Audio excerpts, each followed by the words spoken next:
आज दोस्तों हम बात करेंगे फार्माकोपिया की। फार्माकोपिया जो है दोस्तों वो दो शब्दों से मिलकर बना है, जो कि दोनों ग्रीक वर्ड हैं। एक होता है फार्माकॉन, जिसका मतलब होता है आपका ड्रग यानी औषधि, और पोइया इसका मतलब होता है मेक, यानी कोई भी जो औषधि है या कोई भी जो मेडिसिन है उसको कैसे बनाया जाता है उसके बारे में जितने भी नॉलेज है, जितना भी उसका स्टैंडिंग ऑपरेटिंग प्रोसीजर है, वो सारे का सारा जो होता है इस बुक के अंतर्गत होता है। ठीक है, तो इसके हम डेफिनेशन यहाँ पर बना सकते हैं कि the books containing the standard for drugs, यानी वो है यह वो बुक है जो स्टैंडर्ड रखती है किसी भी ड्रग को बनाने के लिए। And other related substance are known as pharmacopoeia and formulary. ठीक है, this book is also known as drug compendia. इसी बुक को क्या कहते हैं? ड्रग कंपोडिया भी कहते हैं। तो फार्माकोपिया जो है दोस्तों वो दो शब्दों से मिलकर बना है। एक फार्माकॉन जिसका अर्थ होता है आपका ड्रग, और एक होता है पोइया जिसका मतलब होता है मेक, यानी कोई भी जो ड्रग है उसे कैसे बनाया जाता है। वो सारी जानकारी जो होती है वो इस बुक के अंतर्गत आपके दोस्तों आती है।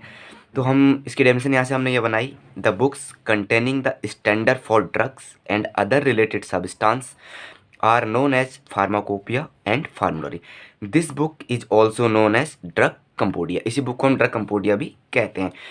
तो हम ये कह सकते हैं कि यह वह ड्रग होती है जो कंटेन करती है ए लिस्ट। ये क्या करती है? कंटेन करती है ए लिस्ट ऑफ ड्रग, यानी जिसमें औषधियों की पूरी लिस्ट होती है, और एंड देयर रिलेटेड सब्सटेंस, और उनसे रिलेटेड जितने भी सब्सटेंस होते हैं किसी भी ड्रग को बनाने में उनकी सारी लिस्ट होती है। ठीक है, रिगार्डिंग देयर सोर्स, कि कोई भी जो ड्रग है उसे कहाँ से प्राप्त किया जाएगा, उसके सोर्स के बारे में, उसके डिस्क्रिप्शन के बारे में, उसके टेस्ट के बारे में, उसका फॉर्मूला के बारे में, और उसकी प्रिपेयरिंग के बारे में। ठीक है, उसको कैसे प्रिपेयर किया जाएगा, उसके एक्शन के बारे में, उसके क्या क्या यूज़ होंगे, क्या उसकी डोज होगी, क्या उसकी स्टोरेज कंडीशन होगी। ये सारी की सारी जो लिस्ट है किसी भी औषधि की, एक दवाई की, वो इस फार्माकोपिया के अंतर्गत दोस्तों होगी। ठीक है, तो हम यहाँ से हम ये निर्णय निकाल सकते हैं कि फार्माकोपिया जो है वो क्या है? एक बुक है जिसमें किसी भी दवाई के सोर्स के बारे में, कि उसे कहाँ से उसे प्राप्त किया जाएगा, उसका क्या डिस्क्रिप्शन होगा, क्या क्या उसके टेस्ट होंगे, क्या उसका फॉर्मूला होगा, कैसे उसको बनाया जाएगा, क्या क्या उसके एक्शन होंगे, क्या उसके यूजेज होंगे, क्या उसका डोज होगा, कैसे उसे स्टोर करना है, और कैसे उसकी कंडीशन होगी। ये सारे के सारे जो मानक हैं वो इस बुक के अंतर्गत जो है वो निर्धारित किए गए हैं किसी भी दवाई के लिए। अब हम बात करते हैं दोस्तों फार्माकोपिया। फार्माकोपिया जो होता है जनरली दो प्रकार का होता है दोस्तों। ठीक है, इसके क्लासिफिकेशन दो प्रकार से हैं। एक आता है ऑफिशियल कंपोडिया। कंपोडिया जो मैंने आपको बताया ड्रग कंपोडिया कहते हैं, दो प्रकार का है। First one is official compendia. ठीक है, यहाँ पर आप देखेंगे फर्स्ट वन जो होता है वो ऑफिशियल होता है, लीगल जिसे हम कहते हैं, लीगल कंपोडिया। ठीक है, जो हर देश का अलग अलग होता है, लीगली होता है बिल्कुल। ठीक है, दूसरा होता है नॉन ऑफिशियल कंपोडिया। ठीक है, जो क्या होता है? नॉन ऑफिशियल होता है। ठीक है, तो ऑफिशियल कंपोडिया दोस्तों वो फर्दर क्लासिफाइड होता है। ऑफिशियल कंपोडिया में आता है जैसे आपका ब्रिटिश फार्माकोपिया। क्या क्या आता है? जैसे ब्रिटिश फार्माकोपिया, या ये क्या है? एक ऑफिशियल कंपोडिया है। उसके बाद ब्रिटिश फार्मास्यूटिकल इंडेक्स, ये भी क्या है दोस्तों? एक ऑफिशियल कंपोडिया है। उसके बाद इंडियन फार्माकोपिया, ये भी क्या है? एक ऑफिशियल कंपोडिया है। यूनाइटेड स्टेट फार्माकोपिया, ये भी जो है आपका एक ऑफिशियल कंपोडिया है। उसके बाद नेशनल फार्मुलरी। ये जो पांच चीज़ें मैंने आपको बताई ये आती हैं ऑफिशियल कंपोडिया के अंतर्गत। ठीक है, इनको आप समझोगे कि ये क्या चीज़ें हैं। जब आप कोई भी अगर आप मेडिसिन लेंगे मार्केट से, तो आप उसके पीछे देखते होंगे कि उस पर लिखा रहता है, जैसे कि डोलो आपने लिया, उसके पीछे लिखा है डोलो IP500। ठीक है, तो यही आईपी जो है, ये जो आईपी है यही है इंडियन फार्माकोपिया। यानी कि ये जो डोलो है, जो माइक्रो कंपनी ने इसको बनाया है, माइक्रो लेबोरेटरी ने इस डोलो को जो बनाया है, वो इंडियन फार्माकोपिया के अंतर्गत, जो इंडियन फार्माकोपिया के अंतर्गत डोलो को बनाने के लिए जितने भी मानक दिए गए हैं, जितने भी टेस्ट दिए गए हैं, इसने उस टेस्ट को फॉलो किया है। ठीक है, इसने उस टेस्ट को फॉलो किया है। ठीक है, उसकी क्या क्या डोजेज होगी, क्या उसके स्टोरेज कंडीशन होगी, सारे के सारे चीज़ों को इस माइक्रो कंपनी ने फॉलो करके इसको इंडियन फार्माकोपिया के तहत बनाया है। यानी इंडियन फार्माकोपिया के तहत डोलो को बनाने के लिए जो जो प्रोसीजर है वो सारा का सारा इस चीज़ ने क्या इसने क्या किया? उसे फॉलो किया है। ठीक है, इसलिए इसके आगे लिखा है इसलिए इसके आगे लिखा है इंडियन फार्माकोपिया। डोलो आईपी यानी इंडियन फार्माकोपिया के तहत से बनाया गया है। उसी तरह कोई और दवाई आप देख लेते हैं, जैसे आपने कोई, जैसे पैरासिप लिख दिया आपने, पैरासिप USP 500, अगर उसके पीछे लिखा है पैरासिप USP 500, तो ये जो दवाई है ये फॉलो करती है यूनाइटेड स्टेट ऑफ फार्माकोपिया। यानी ये जो यूनाइटेड स्टेट ऑफ फार्माकोपिया है, इसके अंतर्गत जो मानक हैं इस पैरासीटामोल को बनाने के लिए, पैरासिप को बनाने के लिए, इसने उस मानकों को क्या किया है? फॉलो किया है। ठीक है, तो ये आप देखते होंगे जनरली जो भी आप मेडिसिन वगैरह लेंगे तो आपको ये चीज़ें वहाँ पे देखने को मिलेंगी, जैसे आईपी। तो आईपी का मतलब है इंडियन फार्माकोपिया को फॉलो किया है इसने, उसके तहत ये दवाई बनी है। अगर उसके पीछे लिखा है यूएसपी तो उसने यूनाइटेड स्टेट ऑफ फार्माकोपिया को फॉलो किया है, ये उसके अंतर्गत बना है। अगर उसके अंदर लिखा है बीपी तो उसने ब्रिटिश फार्माकोपिया को क्या किया है, फॉलो किया है। तो ये 5 के 5 जो ऑफिशियल कंपोडिया थे मैंने आपको बताया, ब्रिटिश फार्माकोपिया और आपका ब्रिटिश फार्मास्यूटिकल इंडेक्स और आपका Indian pharmacopoeia, United state pharmacopoeia and national formulary. Okay दोस्तों, उसके बाद आता है कुछ नॉन ऑफिशियल कंपोडिया।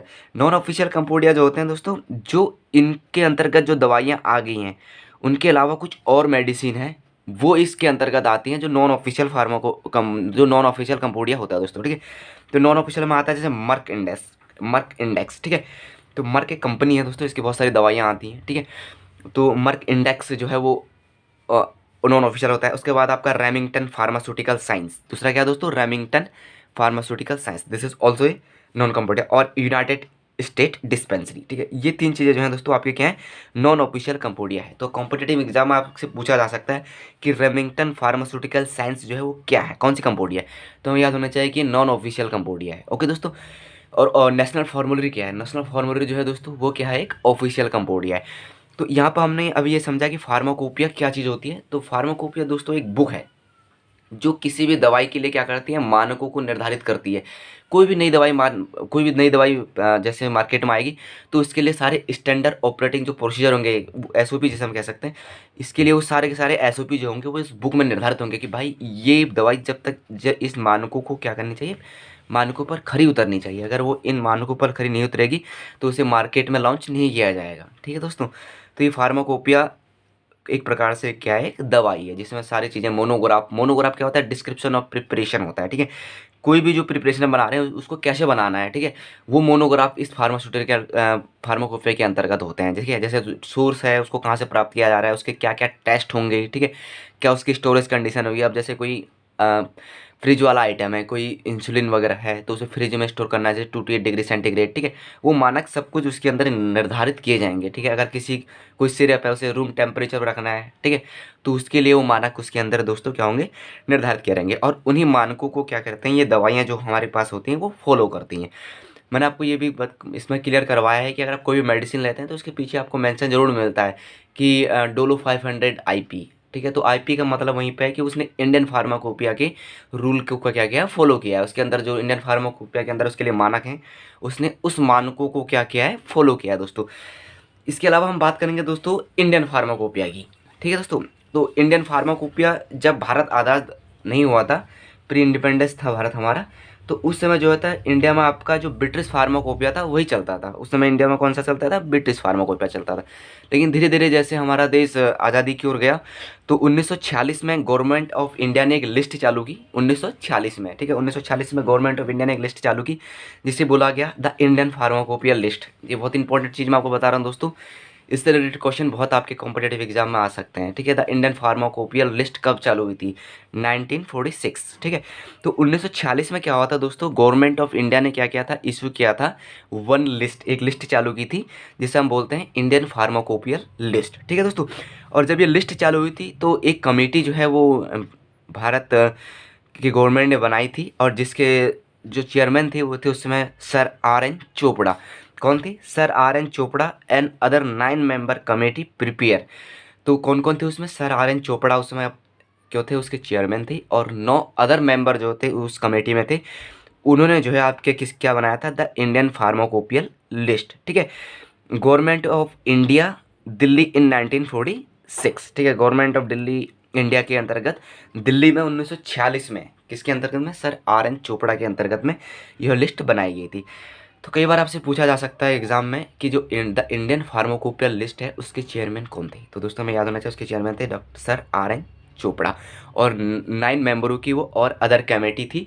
उन्होंने 1946 में दिल्ली में क्या कहता है, एक लिस्ट तैयार की थी जिसे बनाया गया, जिसे कहा गया the Indian pharmacopoeial list. Okay दोस्तों, उसके बाद ठीक उसके 2 साल बाद 1948 में गवर्नमेंट ऑफ इंडिया ने अपॉइंटमेंट की है इंडियन फार्माकोपिया कमेटी। ठीक है, उसके 2 साल बाद ही जब एक लिस्ट तैयार हो गई 1940 में, उसके बाद गवर्नमेंट ऑफ इंडिया ने क्या किया, अपॉइंट की इंडियन फार्माकोपिया कमेटी। उसके बाद इंडियन फार्माकोपिया कमेटी जो है वो बनाई गई, प्रिपेयर की गई।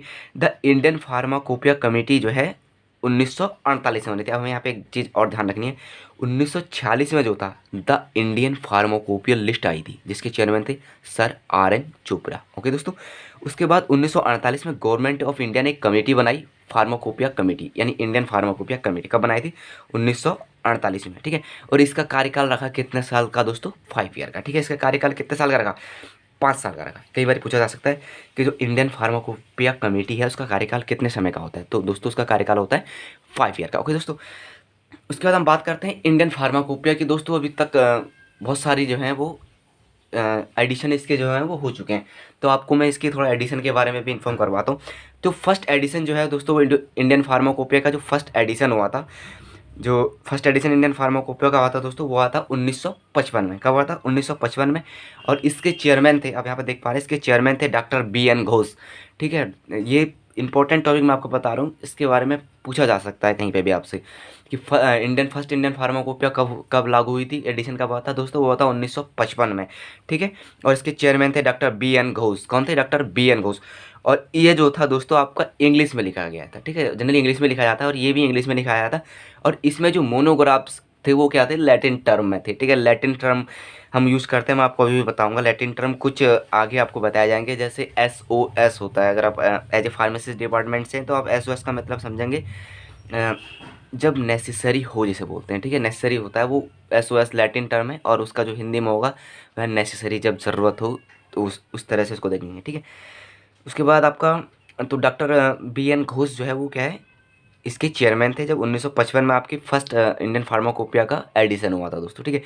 और कई बार ऐसा पूछा जाता है कि इसकी सप्लीमेंट्री कब आई थी? सप्लीमेंट्री जो है फर्स्ट इंडियन फार्माकोपिया की जो सप्लीमेंट्री आई थी दोस्तों, वो 1960 में आई थी, ठीक है। इसकी सप्लीमेंट्री 1960 में आई थी। सप्लीमेंट्री मतलब है कि इसमें कुछ और एडिशन किया गया, ठीक है। कुछ चीज़ें छूट गई या कुछ नई चीज़ें आ गई उसी दौरान, 5 साल के दौरान, तो वो इसमें ऐड की गई। इसकी सप्लीमेंट्री 1960 में क्या गई थी दोस्तों? आई थी, ठीक है। तो यहाँ पे क्लियर है, फर्स्ट एडिशन हुआ था 1955 में, और जिसके चेयरमैन थे डॉक्टर BN घोष, ठीक है। और सप्लीमेंट्री आई थी इसकी 1960 में। उसके बाद दोस्तों दूसरा एडिशन जो था इंडियन फार्माकोपिया का, वो हुआ था 1966 में। कब हुआ था? 1966 में, ठीक है। और 1966 में इसका सेकंड एडिशन हुआ था, और इसके चेयरमैन थे डॉक्टर B मुखर्जी। क्या थे डॉक्टर इसके? डॉक्टर B मुखर्जी, ठीक है। इसमें क्या था दोस्तों, जो डोज थी वो मैट्रिक सिस्टम के अंतर्गत आ गई थी, ठीक है। और इसकी जो सप्लीमेंट्री आई थी दोस्तों वो 1975 में आई थी। इसकी सप्लीमेंट्री कब आई थी? 1975 में आई थी। थर्ड एडिशन हुआ था दोस्तों 1985 में। जब थर्ड एडिशन हुआ तो इसमें क्या हुआ दोस्तों, इसमें 2 वॉल्यूम जो है, इसमें 2 वॉल्यूम थे, ठीक है। इसमें 2 वॉल्यूम थे, और 2 वॉल्यूम के अलावा इसमें कुछ चीज़ें फिर फर्दर और ऐड की, एडेंडेंट जिसे हम कह सकते हैं, ठीक है। एडेंडेंट, इसमें कुछ चीज़ें हमने फिर बाद में और ऐड की। तो कुछ चीज़ें जब इसमें पहली एडेंडेंट इसका आया तो 1989 में आया, जिसमें 46 नए मोनोग्राफ ऐड किए गए। दूसरा आपका दोस्तों 1991 में आया, जिसमें दोस्तों आपको 62 नए मोनोग्राफ क्या किया गए? ऐड किए गए। उसके बाद फोर्थ एडिशन जो हुआ था वो हुआ था 1996 में, और इस समय इसके चेयरमैन थे डॉक्टर नित्यानंद। कौन थे? डॉक्टर नित्यानंद। और ये लागू हुआ था दोस्तों 1 दिसंबर 1996 को। फोर्थ एडिशन 1996, इसके चेयरमैन थे डॉक्टर नित्यानंद, और ये लागू हुआ था 1 दिसंबर 1996 को, ठीक है दोस्तों। और 1949 में, ठीक है, इसमें इस समय क्या थे दोस्तों, इसमें 1149 मोनोग्राफ थे, ठीक है। जब इंडियन फार्माकोपिया का फोर्थ एडिशन आया तो इसमें टोटल कितने मोनोग्राफ हो गए थे? 1149 मोनोग्राफ हो गई थी, ठीक है। उसके बाद 2007 में दोस्तों इसका आया आपका फिफ्थ एडिशन। और फिफ्थ एडिशन जब आया दोस्तों तो उसमें 3 वॉल्यूम थे, ठीक है। 3 वॉल्यूम मतलब जो पहला वॉल्यूम था उसमें जनरल नोट्स थे, ठीक है, एंड चैप्टर थे। उसके बाद जो सेकंड वॉल्यूम था दोस्तों, सेकंड और थर्ड, उसमें जनरल मोनोग्राफ थे, ठीक है, डोजेस फॉर्म थी, और फार्मास्यूटिकल ऐड था उसमें, ठीक है। और शख्स जो छठा एडिशन इसका आया दोस्तों वो आया 2010 में, और उस समय फिर भारत ने बना दिया इंडियन फार्माकोपिया कमीशन, IPC, ठीक है, इंडियन फार्माकोपिया कमीशन। और इसका ऑफिस जो है दोस्तों वो कहाँ है? गाजियाबाद में है। कहाँ है? गाजियाबाद में। IPC, इंडियन फार्मास्यूटिकल कमीशन, या भारतीय भेषजिक संस्थान संहिता इसको बोल सकते हैं, भारतीय भेषजिक संहिता, ठीक है। क्योंकि फार्मेसी जो है दोस्तों उसका हिंदी नाम क्या होता है? भेषजिक विज्ञान। क्या होता है? भेषजिक विज्ञान। तो ये IPC को हिंदी में हम कहेंगे भारतीय भेषजिक संहिता। इसका ऑफिस कहाँ है? गाजियाबाद में। इंडियन फार्माकोपिया कमीशन गाजियाबाद में दोस्तों। 2010 में इसने इसका क्या था? एडिशन 2006 एडिशन 2010 में हुआ था। इसमें दोस्तों 3 वॉल्यूम थी। फर्स्ट वॉल्यूम में वही इंस्ट्रक्शन और आईपीसी के बारे में नॉलेज, ठीक है, और उसका पूरा इंट्रोडक्शन। जो सेकंड था दोस्तों, उसमें आपका डोजेज फॉर्म, ठीक है, और फार्मास्यूटिकल एड इसमें ऐड किया गया था, ए से लेके एम तक, ठीक है। और जो थर्ड था दोस्तों, उसमें भी डोजेज फॉर्म वगैरह और फार्मास्यूटिकल ऐड किया गया था एन से लेके जेड तक। कई बार ऐसा क्वेश्चन पूछा जाता है कि फार्मास्यूटिकल एड ए टू एम इंक्लूड इन विच एडिशंस, या ठीक है, या विच वॉल्यूम्स। तो हमें याद होना चाहिए कि जो फार्मास्यूटिकल एड ए से एम है वो वॉल्यूम सेकंड में और सिक्स्थ एडिशन के अंतर्गत आए थे, ठीक है। उसके बाद दोस्तों जो सातवां एडिशन है इंडियन फार्माकोपिया का, वो हुआ था 2014 में। ये भी इंडियन फार्मास्कोपियल कमीशन के द्वारा ही किया गया था। और उसके बाद दोस्तों जो 8 एडिशन, अभी लेटेस्ट एडिशन हुआ है इंडियन फार्माकोपिया का, वो है दोस्तों 2018 में, ठीक है। गुलाम नबी आज़ाद के अंतर्गत हुआ था वो, ठीक है। Ministry of family welfare and health जो है वो भी इसके अंतर्गत दोस्तों आता है, ठीक है। उसके अंतर्गत भी आईपीसी आती है, ठीक है। और इसमें जो है दोस्तों आपके कितने वॉल्यूम थे, 4 वॉल्यूम थे। तो ये मैंने आपको इंडियन फार्माकोपिया के बारे में दोस्तों आज बताया। इसमें आपको इंपॉर्टेंट में पूछा जाता है कि फर्स्ट एडिशन कब हुआ था, 1955 में, 1955 में, सेकंड एडिशन 1966 में, थर्ड एडिशन 1985 में, फोर्थ एडिशन 1996 में, एंड फिफ्थ एडिशन 2007 में, सिक्स्थ एडिशन 2010 में, सेवन्थ 2014 में, और 8 2018 में दोस्तों। इसी तरह ये पूछा जाता है कि इनके चेयरमैन कौन थे उस समय। जैसे जब फर्स्ट एडिशन हुआ तो उस समय चेयरमैन थे डॉक्टर BN घोष। जब सेकंड हुआ दोस्तों उस समय थे B मुखर्जी। जब थर्ड हुआ दोस्तों उस समय कोई नहीं था। जो चौथे हुए दोस्तों उस समय थे डॉक्टर नित्यानंद। और उसके बाद दोस्तों ये पूछा जा सकता है, और ये आपका जो है कुछ इंडियन फार्माकोपिया के बारे में मैंने आपको बताया, जो बहुत ही इंपॉर्टेंट टॉपिक था आपके लिए, पूछा जा सकता है किसी भी। एक बात और आपको बता देता हूँ दोस्तों, जब 2007 में जब इसका सेवन्थ एडिशन जब हुआ 2014 में, उस समय मोनोग्राफ में क्या हुआ था, उस समय इसमें कुछ बदलाव किए जाते हैं हर मोनोग्राफ में, ठीक है। तो उस समय इसमें क्या क्या चीज़ें ऐड की गई थी, इसमें वैक्सीन्स और इम्यूनो सिरा फॉर ह्यूमन यूज़, ठीक है, और कुछ हर्ब एंड हर्बल प्रोडक्ट इसमें ऐड किए गए थे, ठीक है। Blood and blood related product इसमें ऐड किए थे, ठीक है। कुछ बायोटेक्नोलॉजिकल प्रोडक्ट इसमें ऐड किए थे, और वेटनरी प्रोडक्ट इसके अंतर्गत जो थे वो ऐड किए गए थे, ठीक है। कुछ एंटी कैंसर ड्रग और एंटी रेट्रोवायरल ड्रग भी इस एडिशन में क्या किए थे दोस्तों, ऐड किए गए थे, कि इनका क्या प्रोसीजर होगा, इनके लिए क्या क्या स्टैंडर्ड ऑपरेटिंग प्रोसीजर होगा, क्या क्या इनके लिए टेस्ट होंगे, वो सारे के सारे उसके अंतर्गत। कई बार पूछा जाता है कि एंटी कैंसर ड्रग और anti retroviral drug edit in which edition of Indian pharmacopoeia. तो हमें याद होना चाहिए कि जब सेवन्थ एडिशन हुआ था तो ये उसमें सारे के सारे क्या किए गए थे दोस्तों, ऐड किए गए थे, ठीक है। और एक दो चीज़ें जिससे पूछी जा सकती हैं वो ब्रिटिश फार्माकोपिया से भी पूछे जा सकते हैं कि ब्रिटिश फार्माकोपिया का फर्स्ट एडिशन कब हुआ था दोस्तों। तो हमें याद रखना है कि ब्रिटिश फार्माकोपिया का फर्स्ट एडिशन हुआ था 1864 में दोस्तों, ठीक है। यूएसपी और जो यूनाइटेड स्टेट ऑफ फार्माकोपिया था दोस्तों वो हुआ था 1820 में दोस्तों, ठीक है।